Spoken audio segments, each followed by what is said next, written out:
No, we at North Arm State School would like to acknowledge the Gubbi Gubbi people who are the traditional custodians of the land which we are on today. We extend our respects to those past, present and emerging, for they hold the history, knowledge and culture to be passed on by many more generations, and acknowledge the resilience to maintain cultural connections. We all take on the connections and strength of Minduri the Mighty Warrior and sustain those qualities and work forward together. Bonawapa. Hi, I'm Mila, and today our chosen hero of the biosphere is the bee, both native and European. Now on to Adam and Rafferty with their native bee information. Hi, my name is Rafferty. And my name is Adam. We're here to talk to you about solitary and social native bees and how they benefit our biosphere. Did you know that there are over 1,600 known native bee species and that native bees can only travel 500 metres away from their own hive? Well, now you do, so let's get into the information about solitary and social native bees. Solitary native bees live alone in hollows of trees, bushes or artificial bee hotels. These bees collect nectar and pollinate but do not have a queen. Solitary bees make only a small amount of honey, but only for themselves to eat. Most of the 1,600 native bee species are solitary, so making a home for these bees are crucial for the ecosystem to thrive. On the other hand, social native bees live together in tight communities which are led by a queen. These bees pollinate as well as making honey, just like the worldwide honeybee. Natives don't make nearly as much honey as the bees you know, but they still play the vital role of pollinating in nature. You all know that bees make honey and that it contains medicinal values and properties, but did you know that bees play a crucial role in our biosphere because they support the reproduction of plants by pollinating them? Bees are essential to maintain biodiversity, and without them, there would not be nearly as many shrubs, trees and flowers. Bees pollinate the surrounding area, creating more growth of plants, making homes for other species, and therefore boosting the health of the ecosystem. Some threats native bees face are chemicals, pesticides, deforestation, urban sprawl and development. When trees are cut down with a social colony inside, the homeless bees have nowhere to go, so they hover over their desolated hive and starve to death. That's why in today's activity we have chosen to help the solitary bee by making bee hotels.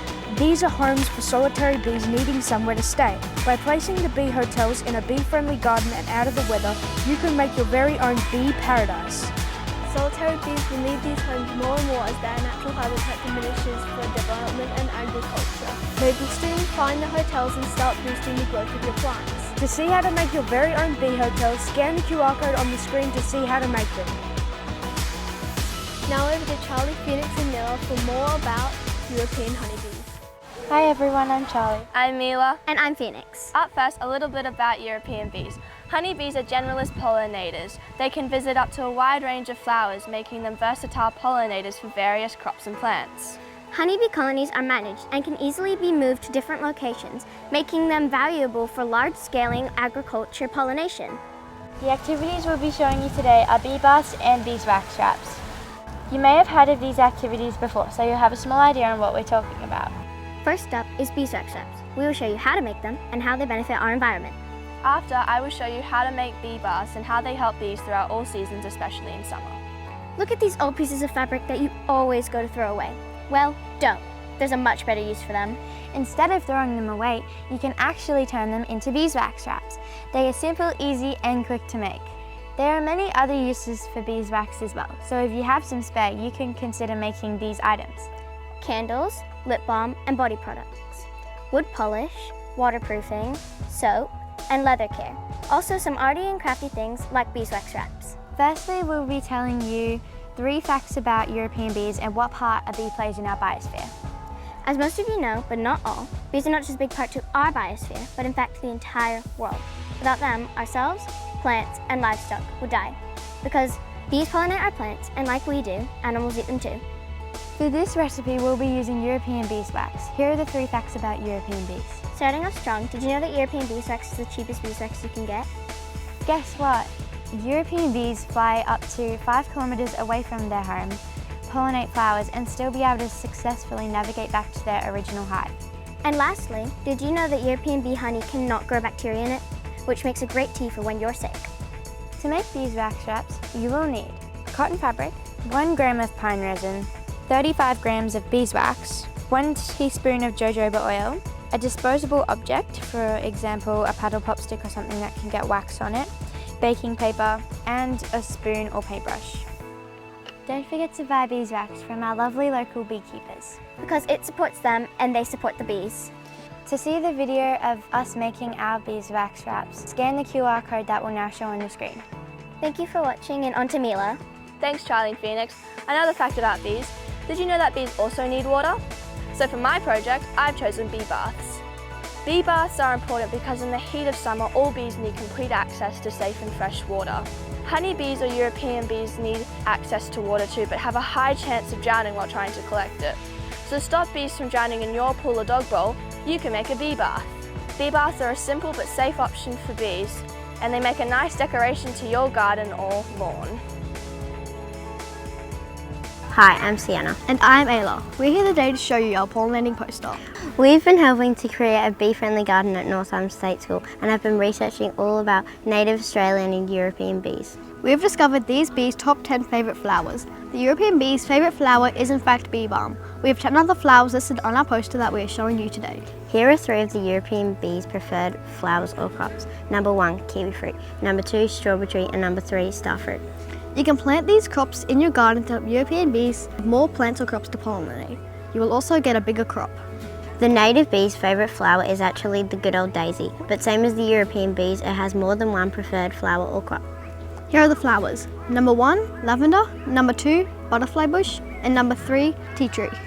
The danger to the native bees is the African red tulip tree, which has a poisonous nectar inside the plant that kills them. So if you have one of these deadly plants in your backyard, make sure you cut it down so the bees can stay safe. No insect is more important to humanity than the European and native bees. They are valued and have been for thousands of years as honey producers and also as pollinators. While they collect pollen and nectar, they accidentally spread it to other flowers and crops pollinating them. Pollination is a process where a male part of a flower is transferred to a female part of a flower, allowing it to produce seeds. This crucial process is not just necessary for the survival of plants, but for all living beings as well. Just remember, if you have a garden, plant these flowers to help one of the 1,600 native bee species in Australia. We hope you enjoyed this small but true presentation. Up next is the Wheel of Wellbeing. Just always remember to Save the bees. Hey Nina, let's talk about something really cool. The Wheel of Wellbeing. It's like a guide that helps you feel your happiest, healthiest and most resilient through different activities. That sounds amazing. Can you tell me more? Absolutely. The WOW Wheel, short for Wheel of Wellbeing, has 6 different parts, just like 6 pieces of a puzzle that all fit together. First we have the body part. That's about moving your body and being active. Then we have the mind part. It loves when you learn new things and discover exciting stuff. Then we have the people part. That's about making friends and sharing fun times. Then we have the spirit part. That's like a little kindness superhero. Then we have the place part. That's about noticing the places around you. And last but not least, we have the planet part. That's about taking care of the plants and animals just like our bee friends. I'm excited to see how our bee activities fit into these areas of well-being.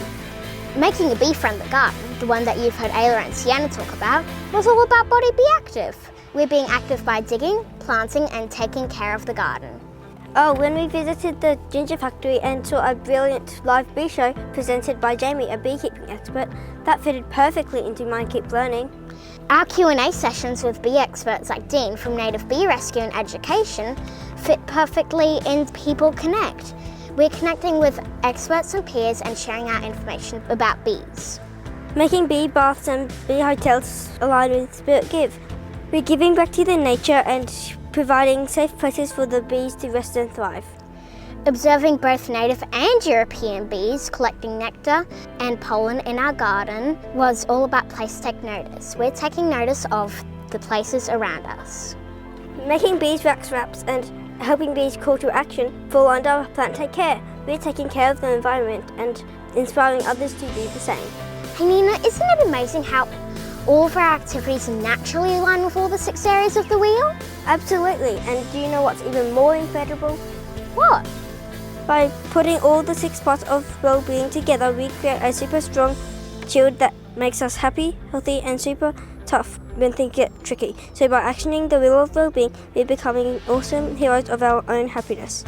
It's like a beautiful circle. We help the bees, they help us, and together we all thrive.